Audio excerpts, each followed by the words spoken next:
नमस्कार। बहुत बहुत स्वागत और अभिनंदन है आपका आज के इस हमारा परिवेश के क्लास में। तो जल्दी से आप अपनी कक्षा 3 की हमारा परिवेश की किताब निकाल लीजिए और उसमें खोलिए पेज नंबर 66 यानी कि 66। आज हम पाठ के इस अंश के बारे में चर्चा करेंगे। इससे पहले कि इस अंश के बारे में बात की जाए, पिछले पाठ में हम लोगों ने क्या जाना, क्या सीखा। पाठ का नाम था स्वच्छ रहें और स्वस्थ रहें। तो पिछले पाठ में हमने इस पाठ के पहले अंश के बारे में क्या जाना था, क्या सीखा था। आइए पहले इसके ऊपर एक संक्षिप्त चर्चा कर लेते हैं। बच्चों, हमने जाना था कि हमें प्रतिदिन अपने दांतों की सफाई करने के लिए रोज सुबह जागने के बाद और रात में सोने से पहले ब्रश या दातून करके अपने दांतों को भली प्रकार से साफ करना चाहिए। दांत में जब हम ब्रश कर रहे हो, जैसे आप ये देखिए, ये बच्चा किस तरह से अंदर की तरफ भी ब्रश को लेके जा रहा है। तो बाहर अंदर ऊपर नीचे बहुत कायदे से धीमे हाथों से आराम से देर तक ब्रश करना चाहिए, ताकि दांतों के अंदर अगर भोजन का कोई कण, कोई भी अंश फंसा हुआ हो तो वो ब्रश के द्वारा बाहर निकल जाए। इतना ही नहीं, जब भी हम कुछ खाएं या पिएं, हमें इस बात का ध्यान रखना चाहिए कि कम से कम हम 2-3 बार कुल्ला करके अपने मुंह में अगर भोजन का कोई अंश, कोई कण फंसा हुआ हो तो कुल्ला करके उसको साफ कर दें, बाहर निकाल दें। अब ये देखिए, यहाँ पर जीभ का चित्र बना हुआ है। आपको पता है कि जीभ से हमें भोजन के स्वाद का पता चलता है और दांतों के साथ ही साथ जीभ की भी हमें नियमित सफाई करनी चाहिए। पिछली कक्षा में आपको बताया था कि एक उपकरण होता है टंग क्लीनर, उसकी मदद से हमें अपनी जीभ की नियमित तौर पर सफाई करनी चाहिए, ताकि हमारी जीभ बिल्कुल इस तरह से साफ सुथरी रहे।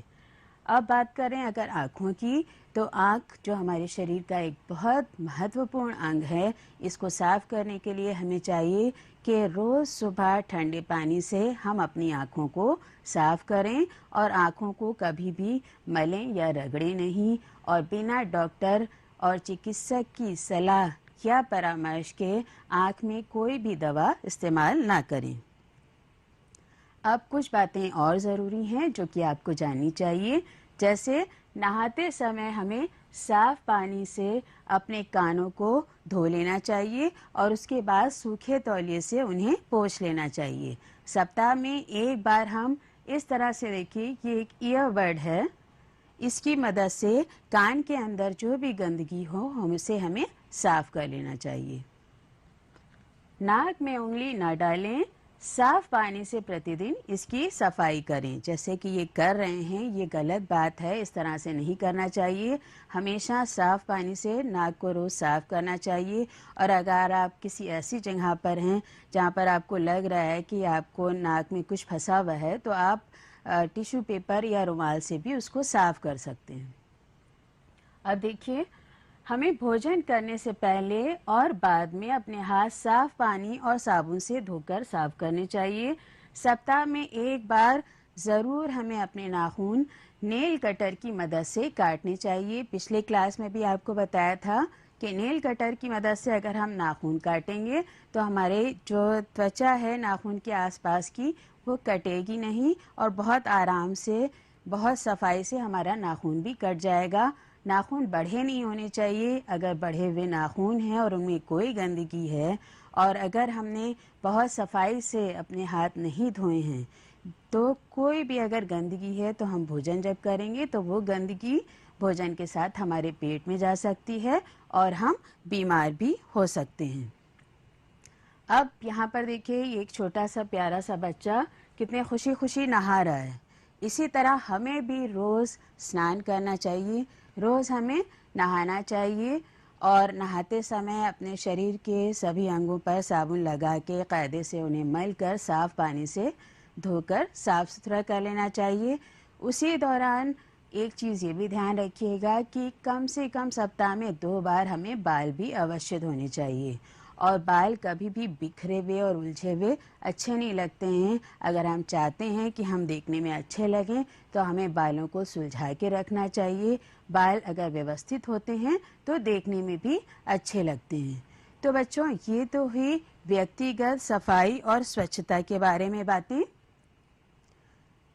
हमें अपने शरीर की किस तरह से ध्यान रखना चाहिए, सफाई करनी चाहिए। शरीर के विभिन्न अंगों के बारे में भी हम लोगों ने जाना था कि किस तरह से उनका देखभाल रखना चाहिए ताकि हम स्वच्छ रहें, क्योंकि जब हम स्वच्छ रहेंगे तभी हम स्वस्थ रहेंगे।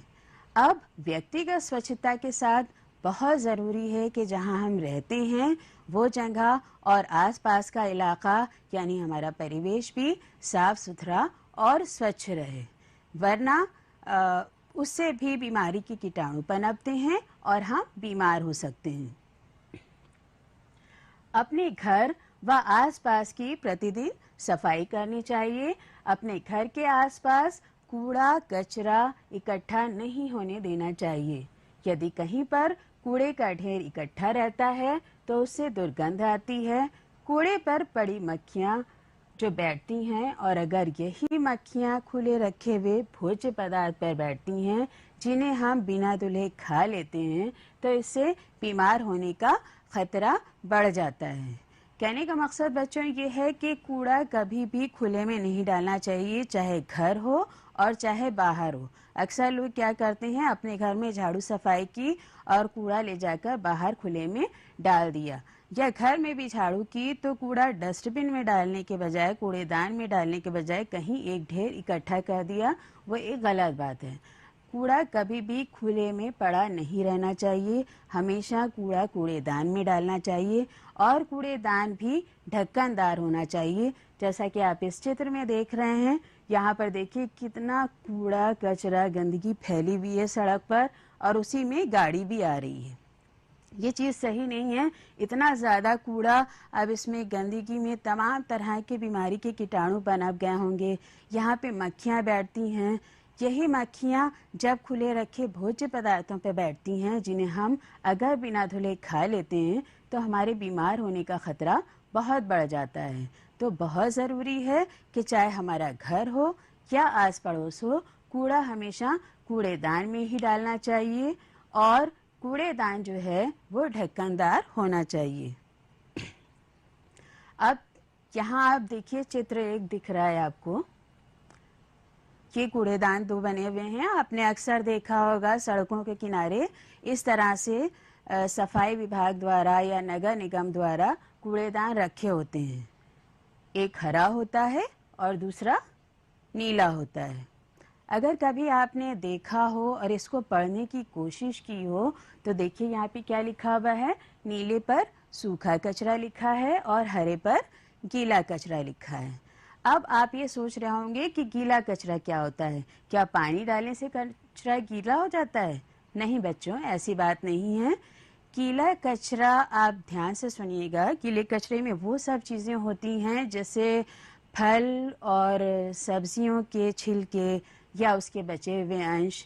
कभी घर में खाना भी बच जाता है यानी बचा हुआ भोजन, अंडों के छिलके, पेड़ पौधों की पत्तियाँ, ये सब गीला कचरा में आती हैं, और ये गीला कचरा हमें अलग इकट्ठा करके हरे कूड़ेदान में डालना चाहिए। अब अगर बात करें सूखे कचरे के बारे में, जो कि हमें नीले डस्टबिन या नीले कूड़ेदान में डालना है, तो आप ध्यान दीजिएगा। रद्दी, कागज, लोहा, कांच, कपड़ा, प्लास्टिक, टूटे डिब्बे, रबर, पॉलीथीन और कार्डबोर्ड इत्यादि, ये सब वो कचरा है जिनको सूखा कचरा माना जाता है, और इसको हमेशा हमें नीले कूड़ेदान में डालना चाहिए। अब यहाँ पर एक बात ये उठती है कि क्या हम अलग अलग इकट्ठा इसको कहाँ पर करें?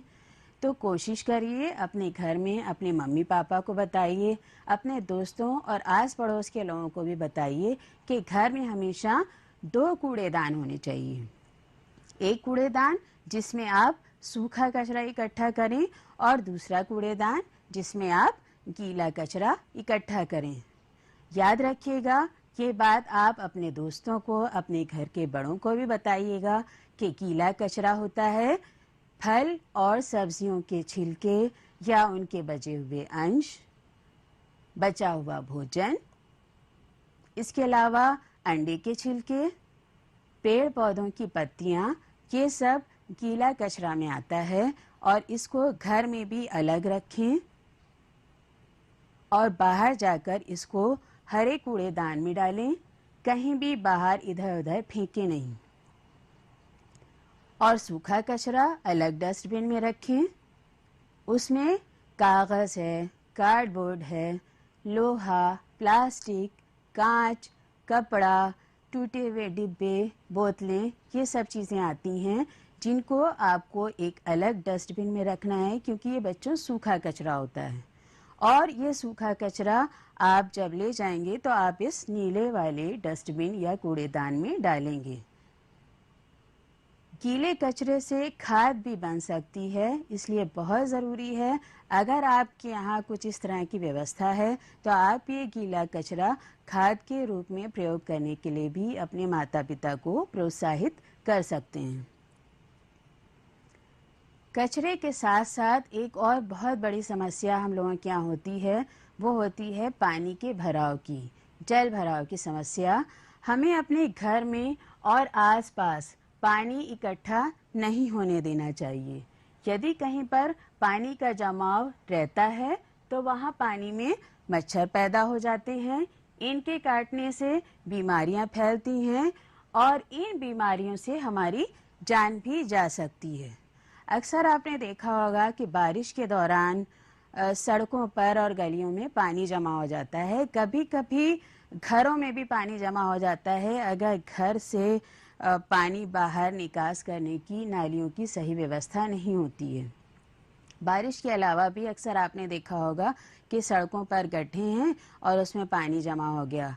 नालियों में अगर कूड़ा कचरा फंसा हुआ है और पानी ठीक से नहीं बह पा रहा है, नालियां भर गई और वो गंदा पानी भी सड़कों पर बहने लगता है और जमाव होने लगता है। जहाँ कहीं भी अगर पानी का जमाव होता है तो वहाँ पर मच्छर पैदा हो जाते हैं। इन मच्छरों को काटने से तमाम तरह की बीमारियाँ होती हैं। अगर बीमार मनुष्य का सही से इलाज नहीं हो पाता है तो कभी कभी उसकी जान भी जा सकती है। ये बहुत ही गंभीर मुद्दा है और हमें इस बात पर बहुत ध्यान देना चाहिए। हमें चाहिए कि हम कहीं पर भी पानी का जमाव ना होने दें। इसके अलावा बच्चों, अगर घरों में नल है, हैंड पाइप है, तो वहाँ पर भी पानी का जमाव नहीं होना चाहिए। देखिए क्या लिखा है, हैंड पाइप या नल के आसपास पानी के निकास के लिए नालियां बनानी चाहिए और उनकी सफाई भी करनी चाहिए। यानी घरों में भी अगर नल और हैंड पाइप के आसपास नाली नहीं है तो नाली बनवाएं, पानी जमा ना हो, पानी नाली के द्वारा बाहर निकल जाए और नाली की और जहाँ पे पानी का काम होता है उस जगह की रोज सफाई होनी चाहिए और उसे साफ सुथरा रखना चाहिए। अब देखिए यहाँ पर लिखा है, अच्छी आदतें अपनाइए, अच्छा स्वास्थ्य पाइए। कुछ आदतें अगर हम बचपन से ही उनको अपना लेते हैं, उनको अपनी कुछ ऐसे काम हैं जिनको हम अपनी आदत बना लेते हैं, क्यों कहना चाहिए कि कुछ ऐसे काम हैं जिनको अगर हम अपनी आदत बना लेते हैं और हम उसी तरह से कामों को करते हैं तो हमारा स्वास्थ्य हमेशा अच्छा रहता है। जैसे देखिए यहाँ नंबर 1 पे लिखा है, समय पर सोइए और समय पर जागिए, कम से कम 7 से 8 घंटे की नींद ज़रूर लीजिए। आपने देखा होगा कि कभी कभी अगर आप रात में सो नहीं पाए हैं किसी वजह से या 1-2 घंटे सोए हैं तो आपकी तबीयत कितनी भारी रहती है, कितनी सुस्ती रहती है, किसी भी काम को करने में दिल नहीं लगता है। वहीं ये भी होता है कि अगर आपने भरपूर नींद ली है तो आप अपने आप को बहुत ऊर्जावान महसूस करते हैं, आपका शरीर चुस्त होता है, आप स्फूर्ति का महसूस करते हैं और अपना सारा काम आप बहुत खुशी खुशी कर लेते हैं। तो इसलिए कि हम स्फूर्तिवान रहें, ऊर्जावान रहें, इसके लिए बहुत ज़रूरी है कि कम से कम 24 घंटे में 7 से 8 घंटे की नींद ज़रूर लें। दूसरी एक बात जो बहुत ज़रूरी है वो ये कि रात में हमें जल्दी सोना चाहिए और सुबह जल्दी जागना चाहिए। अब देखिए दूसरे नंबर पे क्या लिखा है। प्रतिदिन सुबह जागने के बाद और रात में सोने से पहले दांत ब्रश करके साफ करना चाहिए। इसके ऊपर हम लोग अभी पहले भी चर्चा कर चुके हैं। फिर से आपको दोहरा के बताना चाहूँगी कि रोज़ हमें जब हम सो के उठें तो हमें जागने के बाद और रात में सोने से पहले हमेशा बहुत अच्छी तरह से ब्रश करके अपने दांतों को साफ सुथरा करना चाहिए। अब देखिए, प्रतिदिन स्नान करें और अपने बालों में कंघी करें। रोज नहाना भी चाहिए। शरीर के सभी अंगों की नहाने के दौरान साफ सफाई करनी चाहिए। बाल भी हफ्ते में 2 बार ज़रूर धोने चाहिए।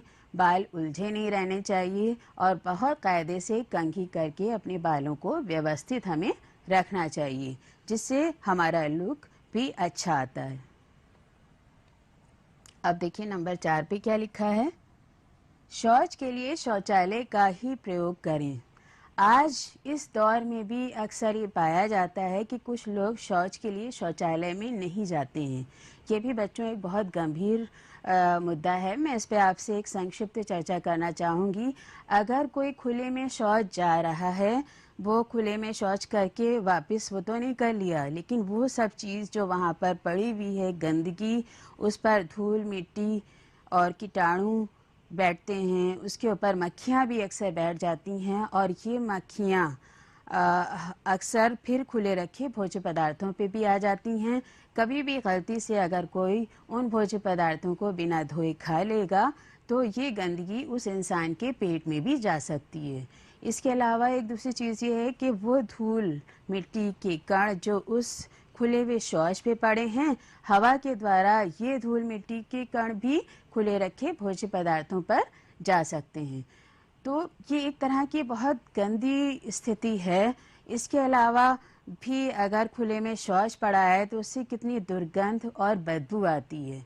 तो आपको चाहिए कि आप सबको बताइए, अपने दोस्तों को बताइए, और अगर कोई ऐसा कर रहा है तो अपने घर के बड़ों से कहिए कि उनसे विनम्र निवेदन करें कि शौच के लिए खुले में न जाएं, शौचालय का ही प्रयोग करें, क्योंकि खुले में शौच करने से आप अपने साथ ही साथ दूसरों को भी बीमार डालने का खतरा मोल ले रहे हैं। इससे वातावरण भी प्रदूषित होता है, वायु प्रदूषण बढ़ता है। तो खुले में शौच के लिए नहीं जाना चाहिए। और क्या लिखा है, शौच के बाद हाथ साफ पानी और साबुन से धोना चाहिए। आपको हाथ धोने के स्टेप्स भी बताए थे कि सादे पानी में साबुन लगाया, फिर उसके बाद में हाथ कायदे से इस तरह से मला और फिर अंगूठा मलना है। उंगलियों को इस तरह से नाखूनों की पोरों को साफ करना है, कलाई धोनी है और फिर पानी में हाथ धोकर साफ करना है और फिर सूखे कपड़े से पोंछना है। अब देखिए यहाँ पे नंबर 5 पे क्या लिखा है। खाना खाने के पहले और खाना खाने के बाद हमें हाथ साफ पानी और साबुन से धोने चाहिए। सप्ताह में एक बार नाखून अवश्य काटने चाहिए। ये एक चीज़ लिखी है, आँखों को बहुत तेज़ी से ना मलें। जैसा कि इस चित्र में देख रहे हैं, शायद इस बच्चे की आँखों में कुछ चुभन या गड़न हो रही है। तो इस तरह से आँखों को मलने से बेहतर है कि आप अपने हाथ में साफ पानी लें और उसमें आँख डालकर खोलने और बंद करने का काम करें। जो भी आँख में आपकी धूल मिट्टी का कण या आपकी पलकों का अगर बाल अंदर होगा तो वो पानी के द्वारा बाहर निकल जाएगा। तो ध्यान रखें, कभी भी आँखों को रगड़ने और मलने का काम ना करें। बहुत गर्म चीज़ें न खाएं न पिएं, क्योंकि बहुत ज़्यादा गर्म भोजन खाने से क्या होता है, मुंह में, ज़बान में छाले, जीभ में निकल आते हैं, गले में छाले निकल आते हैं। तो हमको बहुत ज़्यादा गर्म भोजन न खाना चाहिए और न ही कोई पेय पदार्थ पीना चाहिए। इसके अलावा एक बहुत ज़रूरी चीज़ यहाँ पे लिखी है, त्वचा को नुकीली वस्तु या नाखूनों से नहीं खरोचना चाहिए। कभी किसी चींटी ने काट लिया, मच्छर ने काट लिया और अचानक हम लोग बिना कुछ सोचे समझे, होता है सभी करते हैं कि बीमार खुजली करना शुरू कर दिया, खरोचना शुरू कर दिया।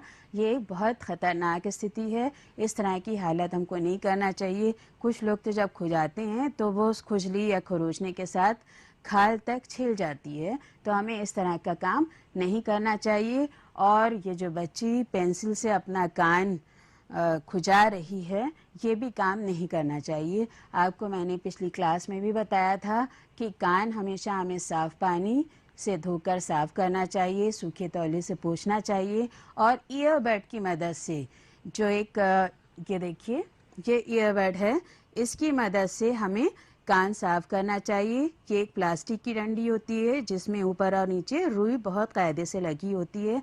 ये स्टेरलाइज कॉटन होती है। इससे अगर आप कान साफ करेंगे तो ये आपके लिए सुरक्षित तरीका है।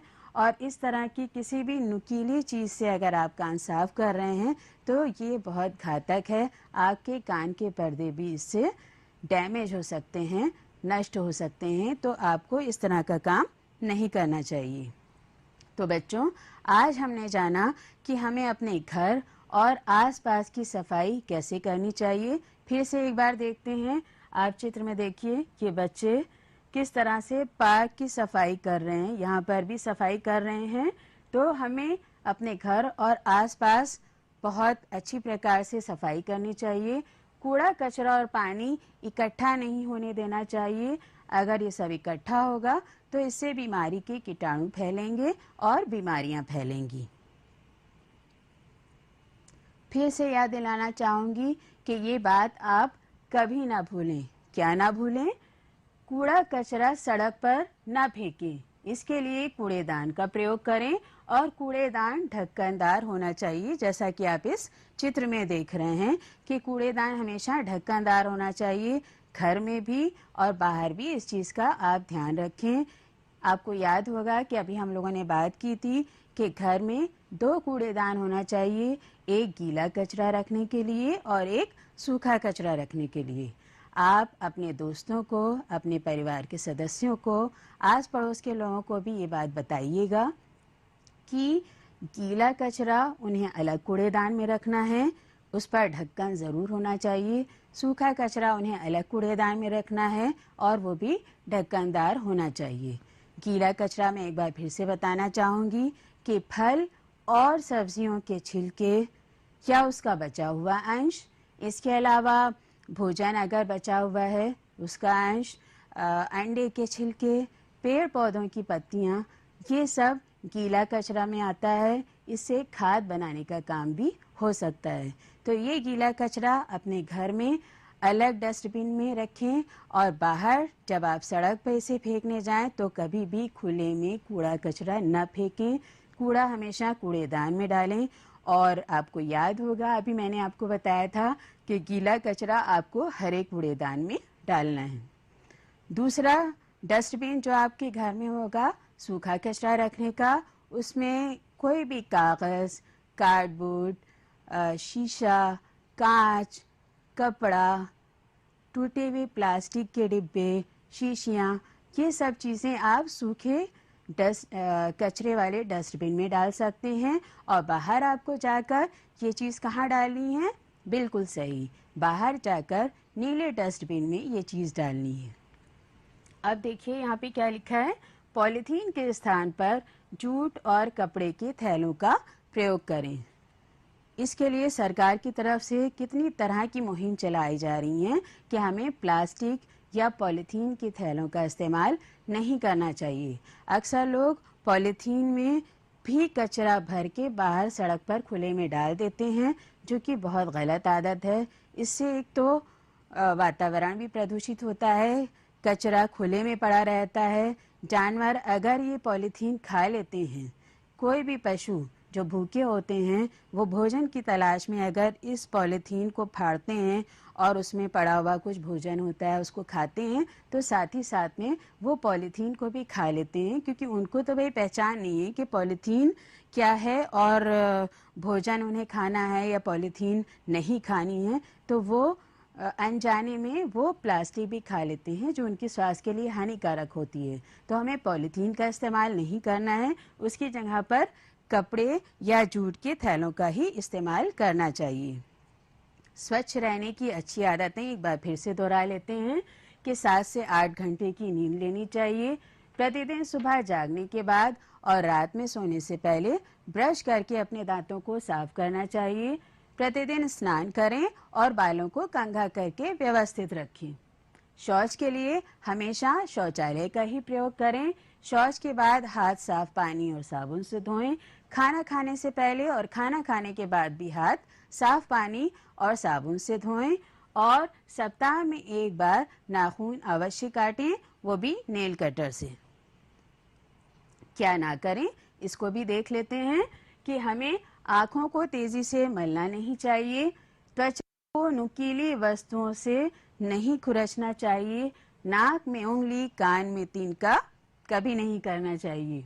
बहुत गर्म चीजें न खाएं न पिएं, कूड़ा कचरा खुले में ना फेंकें, हमेशा कूड़ेदान में डालें और पॉलीथीन के थैलों की जगह पर कपड़े के या जूट के थैलों का ही हम प्रयोग करें। अब एक छोटा सा गृह कार्य आपको दे रही हूँ कि आपको अपनी कॉपी में करना है और आपकी किताब में पेज नंबर 67 यानी 67 पर ये रिक्त स्थान की पूर्ति करने वाला गृह कार्य दिया हुआ है। मैं उम्मीद करती हूँ कि आप इसको बहुत आराम से कर लेंगे। एक बार जल्दी से इसको देख लेते हैं। आँखों को साफ करना चाहिए, किससे? ठंडे पानी से। वस्तुओं की पहचान हम छू कर करते हैं। शरीर की सफाई के लिए हम रोज स्नान करते हैं। खाना खाने से पहले और खाना खाने के बाद क्या धोना चाहिए? हाथ। और शौच के लिए कहाँ जाना चाहिए? शौचालय का ही प्रयोग करें। तो बच्चों, उम्मीद करती हूँ आज की ये कक्षा, ये क्लास आपको पसंद आई होगी। आपको सब बातें अच्छी तरह से समझ में आ गई होंगी कि किस तरह से हम व्यक्तिगत स्वच्छता यानी अपने शरीर की स्वच्छता का ध्यान रखें और किस प्रकार से हम परिवेशीय स्वच्छता यानी अपने घर, विद्यालय और आसपास के स्थानों की स्वच्छता का ख्याल रखें। उम्मीद करती हूँ ये सब बातें आप अपने घर के बड़ों को, अपने दोस्तों को, अपने आस पड़ोस में रहने वाले लोगों को भी बताएंगे, क्योंकि जब स्वच्छ सब रहेंगे तभी सब स्वस्थ रहेंगे। अब अगली क्लास में हम लोग फिर मिलेंगे। तब तक के लिए आपको ढेर सारी आशीर्वाद, शुभकामनाएं